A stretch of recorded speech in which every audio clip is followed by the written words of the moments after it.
quem nos acompanha pela TV da Assembleia, pela rádio ou aqui presente na sessão desta segunda-feira, que estamos compensando, na verdade, a sessão da quinta-feira.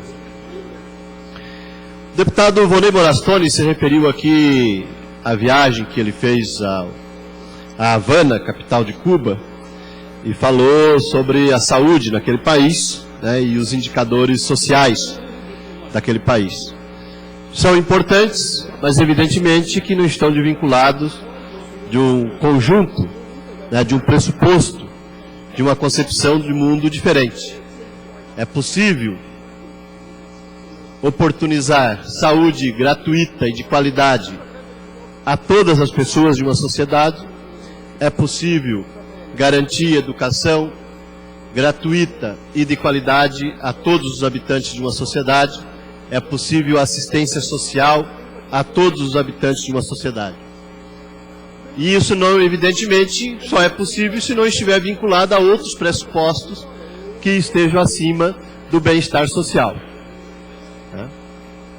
A acumulação de riqueza permite que a maioria fique sem acesso aos serviços essenciais, e essa é a realidade da sociedade capitalista. Então, as conquistas dos indicadores sociais cubanos são, e só acontecem em virtude, né, de uma determinada concepção de sociedade que está implementada. Não acontece em separado. É resultado de um processo, é resultado de uma concepção de mundo.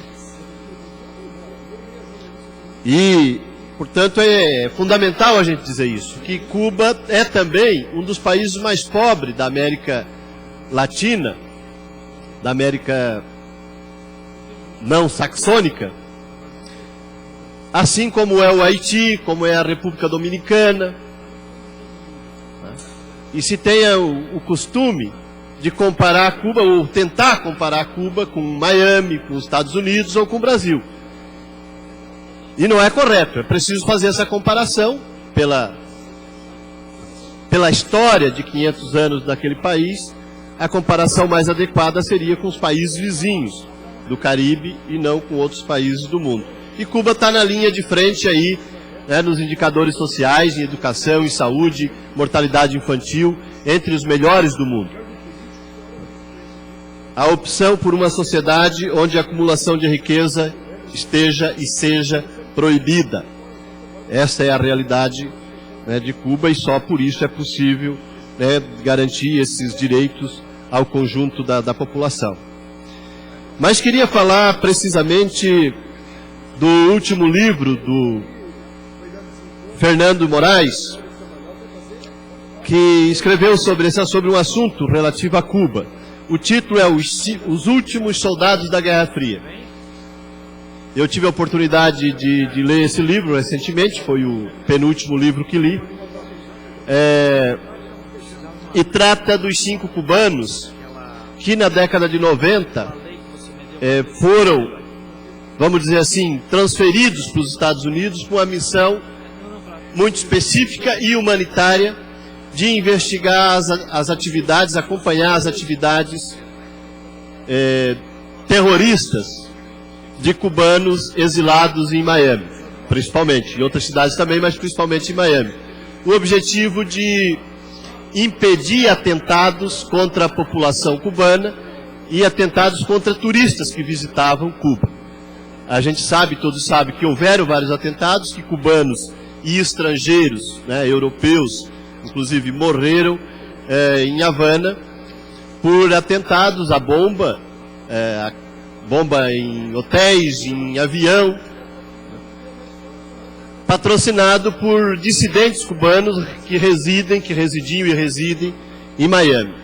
E 5 cubanos foram para Miami para acompanhar esse processo e informar o governo cubano sobre atentados e buscar evitar, impedir. E tiveram muito êxito, né? Os atentados teriam sido muito maiores e muito maior quantidade também. Embora não se conseguiu evitar todos, né, mas muitos que aconteceriam não aconteceram em virtude desse trabalho que foi feito por esses 5 cubanos enviados a Miami para mandar essas informações. Especificamente e tecnicamente isso, inclusive em muitos casos colaborando com o FBI, com a polícia norte-americana, com a polícia federal norte-americana, no sentido de combater o tráfico internacional de drogas. Esse grupo agiu dessa forma, inclusive colaborando e apoiando e ajudando a Polícia Federal dos Estados Unidos no combate ao tráfico internacional de drogas. Além de, evidentemente, que tomar atenção para as questões dos atentados terroristas contra Cuba. E há 12 anos atrás, há quase 13, eles foram presos nos Estados Unidos. E 4 deles ainda estão presos.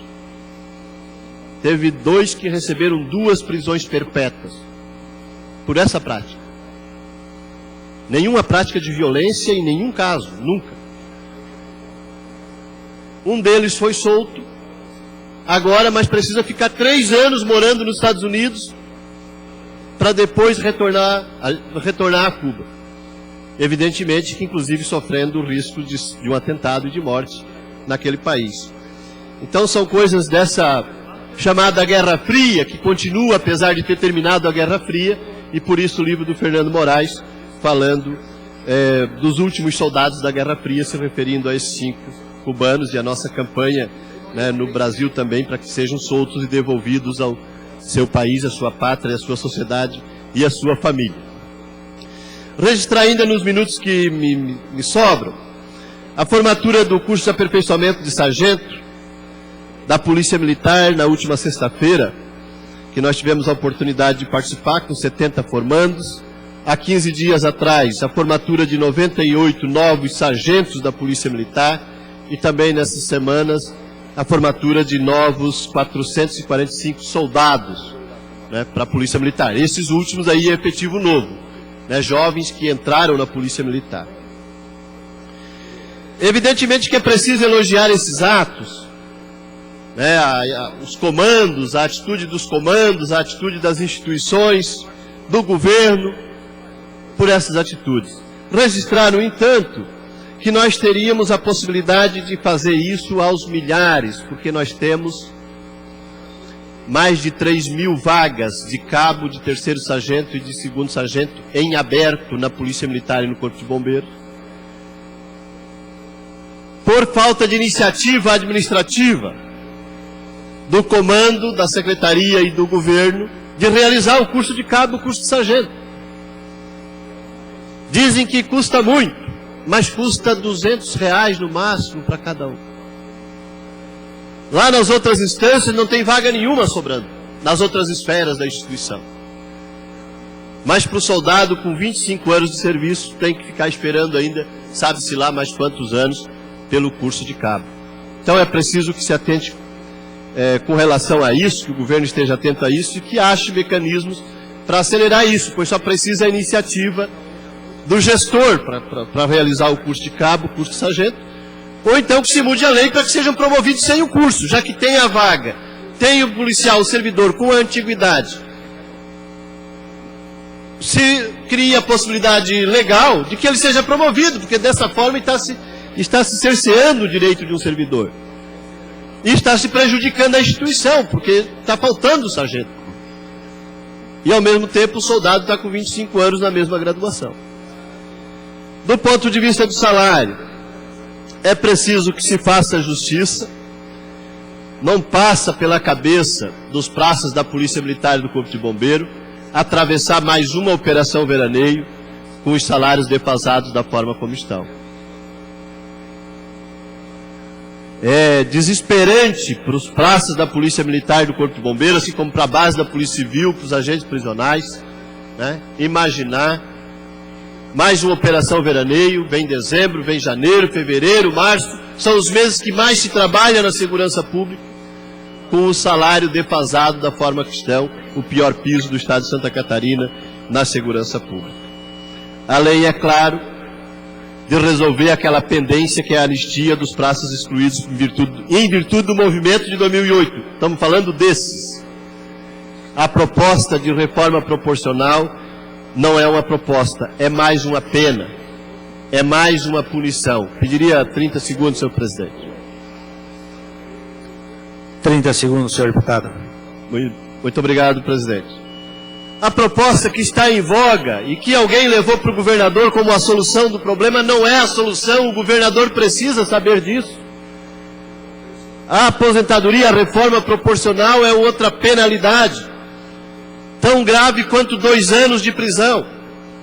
O governador Raimundo Colombo pode entrar no rol dos algozes se aceitar essa proposta como razoável. Ela não é uma proposta, ela é mais uma punição, mais uma condenação. Muito obrigado. Inscrito para falar o eminente deputado Ismael dos Santos. Qual o conselho do